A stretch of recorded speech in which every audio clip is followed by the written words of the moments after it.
ಮೊದಲನೇದಾಗಿ ಮಾಧ್ಯಮ ಮಿತ್ರರಿಗೆ ಥ್ಯಾಂಕ್ ಯು ಸೋ ಮಚ್ ಇವತ್ತು ಬಂದಿರೋದಕ್ಕೆ, ಸಪೋರ್ಟ್ ಮಾಡ್ತಿರೋದಕ್ಕೆ. Sudeep sir, it's been an honour. Big boss ಅಲ್ಲಿದ್ದಾಗ ಪ್ರತಿ ವಾರ ನಿಮ್ಮಿಂದ ಸುಮಾರಷ್ಟು ವಿಷಯಗಳನ್ನ ವಾರಾಂತ್ಯದಲ್ಲಿ ನೀವು ಹೇಳಿದ್ದನ್ನೆಲ್ಲ ಕೇಳಿ ತುಂಬಾ ತಿದ್ಕೊಂಡಿದ್ದೀನಿ. ಅದಾದ್ಮೇಲೆ ವಿನ್ನರ್ ಅಂತ ನಾನು ಕೈ ಹಿಡಿದೆತ್ತಿದ್ದೀನಿ. ಇವತ್ತು ನನ್ನ ಸಿನಿಮಾದ ಮತ್ತೆ ನನ್ನ ರೀಇಂಟ್ರೊಡಕ್ಷನ್ ಅಂತಾನೆ ಅನ್ಕೋಬಹುದು. ಇದಕ್ಕೆ ನೀವು ಬ್ಯಾಕ್ ಸಪೋರ್ಟ್ ಆಗಿ ಬಂದಿದ್ದೀರಿ. Come here to support us. Thank you so much. Means a lot. ಇದು ಪದಗಳಲ್ಲಿ ನಿಜವಾಗ್ಲೂ ಹೇಳೋದಕ್ಕಾಗಲ್ಲ. ಯಾಕಂತಂದ್ರೆ ನಿಮ್ಗೆ ಆಕ್ಚುಲಿ ನಾನು ಸುಮಾರು ದಿನದಿಂದ ತುಂಬಾ ಕಾಟ ಕೊಟ್ಟಿದ್ದೀನಿ.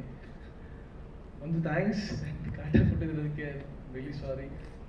ಅಂಡ್ ಸರ್, ಸುಮಾರು ವರ್ಷಗಳಿಂದ ನಿಮ್ಮೆಲ್ಲ ಸಿನಿಮಾಗಳನ್ನ ನೋಡಿ ಬಂದಿದ್ದೀನಿ, ತುಂಬಾ ಕಲ್ತಿದ್ದೀನಿ. ಆಕ್ಚುಲಿ ಇವತ್ತು ಕೂಡ I follow your style sir. ನೀವು ಕೊಟ್ಟಿರೋ ಜಂಪ್ ಸೂಟ್ ನೇ ಹಾಕೋ ಬಂದಿದ್ದೀನಿ ಬಿಗ್ ಬಾಸ್ ಅಲ್ಲಿ. That is very sweet. And thank you so much sir. ನಂಗೆ ಹೆಚ್ಚು ಮಾತು ಅಂದ್ರೆ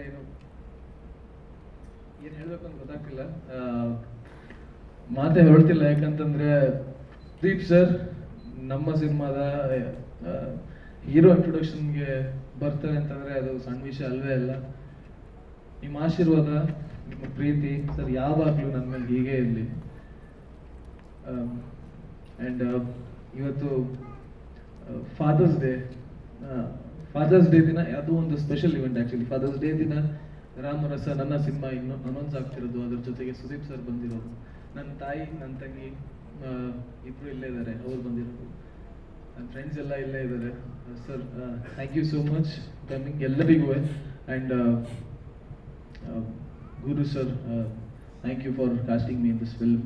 ಅಂಡ್ ಕಿರಿ ಸರ್ ಬಗ್ಗೆ ಆ್ಯಕ್ಚುಲಿ ಹೇಳಬೇಕು, ಅವ್ರಿಗೆ ಸಿನಿಮಾ ಬಗ್ಗೆ ತುಂಬ ಕ್ಲಾರಿಟಿ ಇದೆ, ಏನು ಮಾಡ್ತಿದ್ದಾರೆ ಅನ್ನೋ ಒಂದು ಕ್ಲಾರಿಟಿ ಇದೆ. ಆ್ಯಂಡ್ ಪ್ರತಿಯೊಂದು ಸೀನ್ ಮಾಡಬೇಕಾದ್ರೂ ನಾನು ತುಂಬ ಪ್ರಶ್ನೆಗಳನ್ನ ಕೇಳ್ತೀನಿ ಅವರಿಗೆ. ಅಂದರೆ ಹೀಗಿದ್ರೆ ಹೇಗೆ ಅಂತ ಅವ್ರನ್ನ ಪ್ರಶ್ನೆ ಮಾಡ್ತಾ ಇರ್ತೀನಿ. ಸೊ ದಟ್ ಎಷ್ಟು ಮಟ್ಟಿಗೆ ಕ್ಲಿಯರ್ ಆಗಿದೆ ಅಂತ ನನಗೆ ಗೊತ್ತಾಗುತ್ತೆ ಅಂತ. ಸೊ ಗಿರಿ ಸರ್ ಅವರೊಂದು ಪ್ರತಿಯೊಂದು ಸೀನ್ನಲ್ಲೂ ತುಂಬ ಕ್ಲಿಯರ್ ಆಗಿ ಅವ್ರು ಶೂಟ್ ಮಾಡ್ತಾರೆ. ಸೊ 5-6 ದಿನ ಶೂಟ್ ಮಾಡ್ತೀವಿ. So it's an honour to work with you sir. And thank you for casting me in this sir. Thank you ಎಲ್ಲರಿಗೂ. Thank you so much. Thank you so